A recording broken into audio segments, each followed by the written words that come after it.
Hello and welcome to another episode of Commute with me. On a Friday afternoon in Auckland, traffic once again on the road.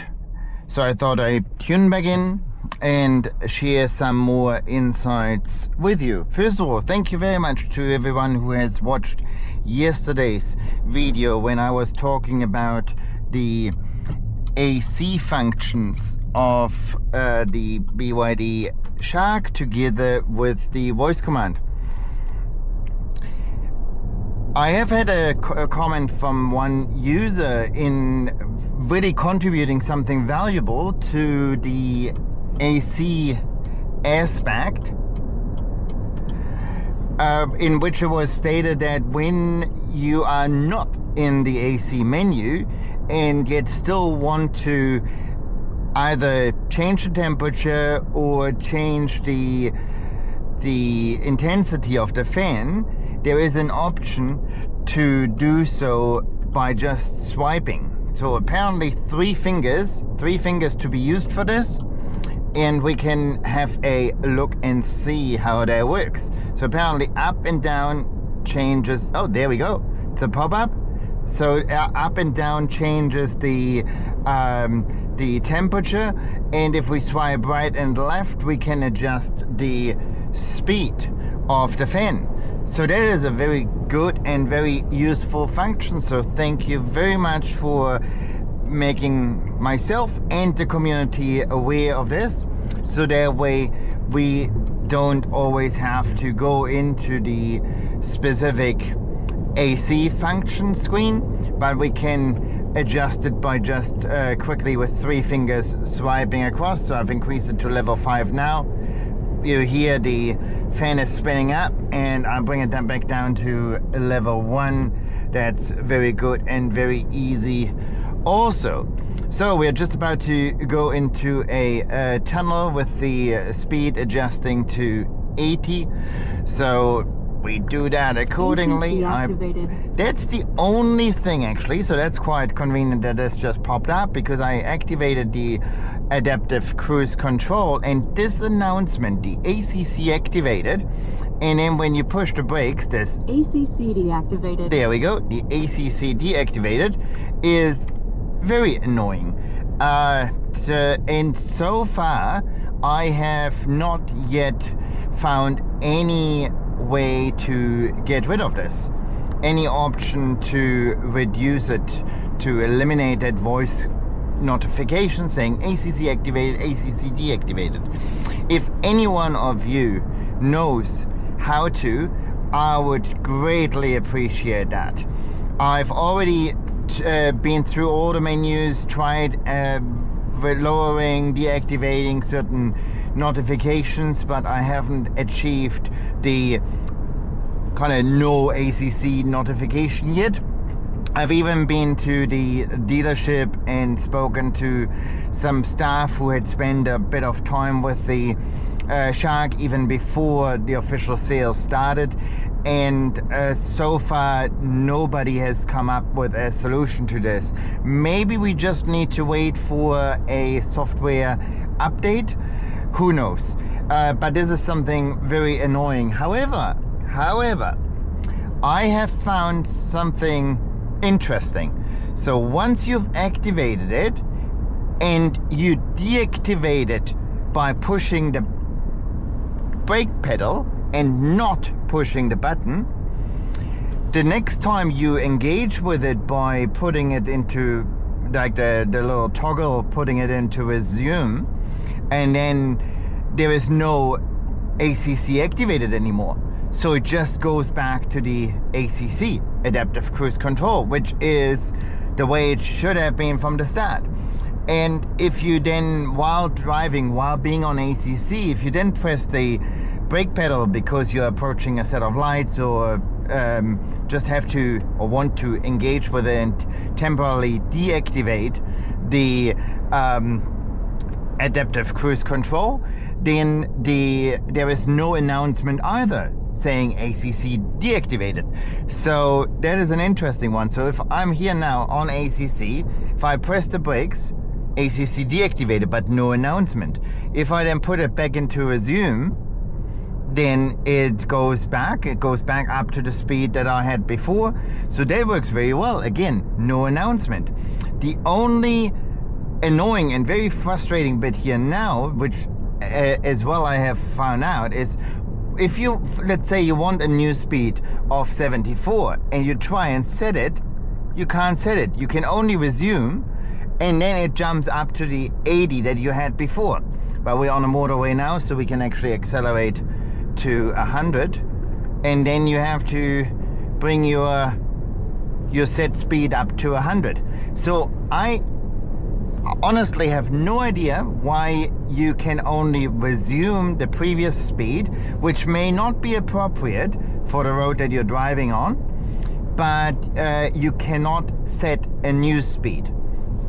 So as seen on the motorway on-ramp just now, where it was 80 before, then we came to 100. The moment you put it into resume, it goes to 80, but you cannot set it to 100 by toggling down. So that is very odd. As you just see, ACC, adaptive cruise control, is working. It detected the car in front and is slowing down because we're on the merging lane to get off the motorway. So yeah, so that's one of the little frustrations that I currently have.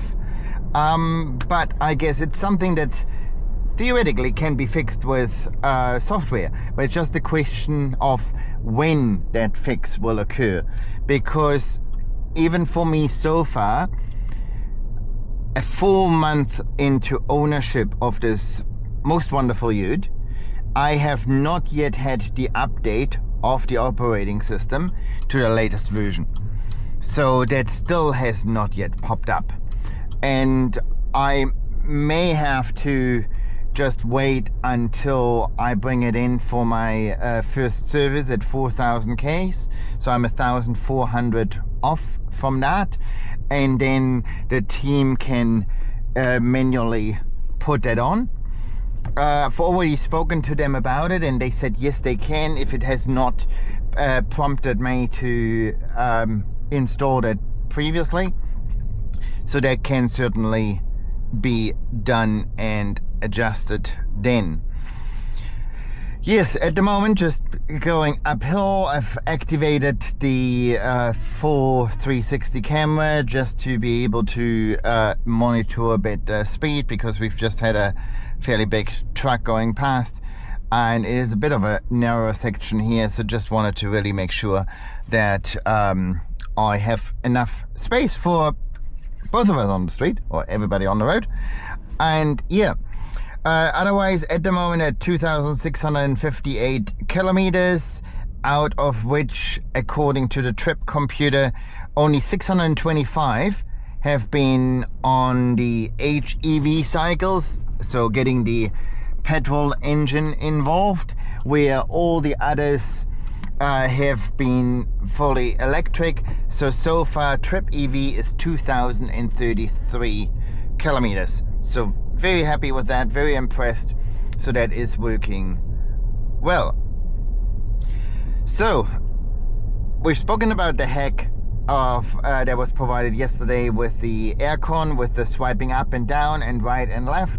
So that was very useful, so thank you very much for providing that input. And today we've also spoken about the adaptive cruise control. In regards to that, there's one function which I deactivated when it comes to the adaptive cruise control. So if I go out of my CarPlay here, I go into the vehicle settings. Vehicle settings. If we go into the ADAS, the intelligent cruise control, which is one of the options the vehicle provides, this is what I deactivated, because that one takes the speed reading into account and does the whole lane keep and all of that.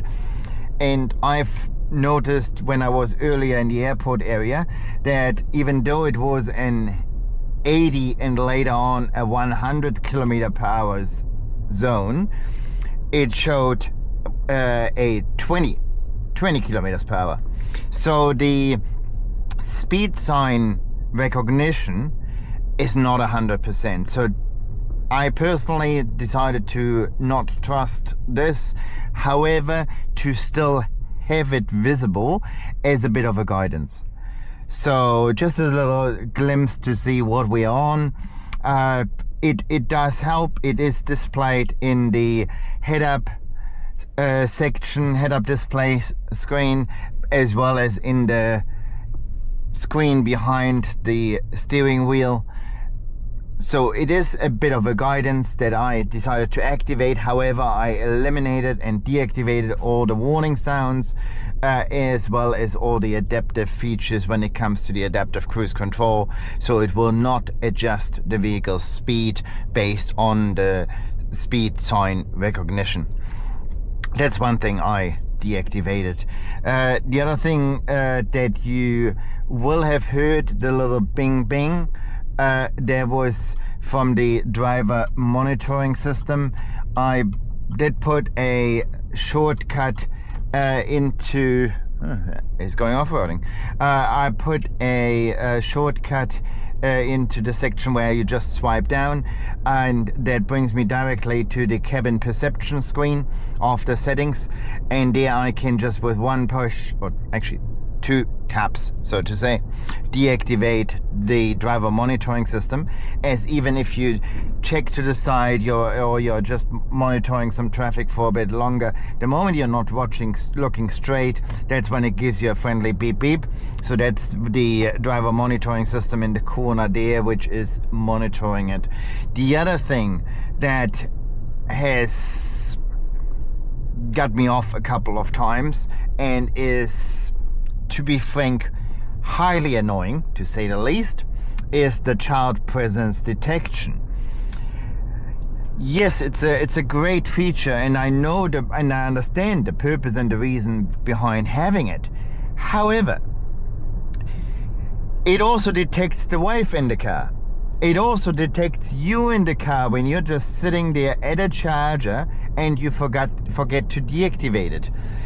So normally the second, or sometimes even the first point of action when I get into the car is to get into this menu and to deactivate the child presence detection, as otherwise it can drive you nuts.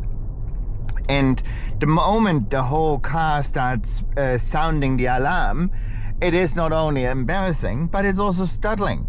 Plus, if for instance you're on the phone with one of your clients or someone important, and even if not important, and the whole thing goes off, or you're somebody's right next to you at that moment, and then you're startling the poor person.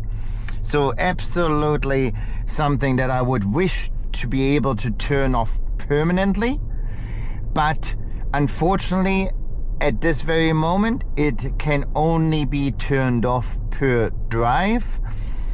And basically the moment you turn off the car and turn it back on, it is back on, which is very annoying. And yeah, so BYD, please manage and accept to have this deactivated permanently to save us from the frustration. And when I look at New Zealand and Australian forums talking about the BYD, everybody is kind of raving, super happy about what this car, the BYD Shark, does and delivers. Oops, sorry, I activated her. Activated the voice assistant. Everybody's super happy with this vehicle.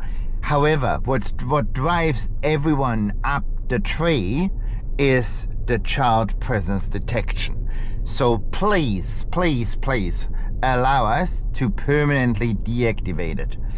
The other kind way around it would be to have a specific charging mode or a dog in the cabin mode as well. That is something similar to what Tesla has. Not too sure about what it was called, I forgot the term, but they have a special mode specifically for that purpose. So it would be something to consider, but deactivating it altogether would be my personal preference, and it's definitely up high on my wish list. So yeah, that's all I wanted to share with you at this very moment. And it's Friday, it's Valentine's Day. Happy Valentines. Have a most wonderful weekend.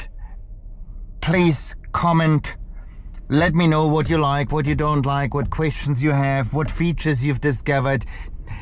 Contribute to the conversation, because the aim is to really provide a valuable communication, discussion, monologue effectively at this very moment, but let's make it into a dialogue by having the comments that I can then respond to.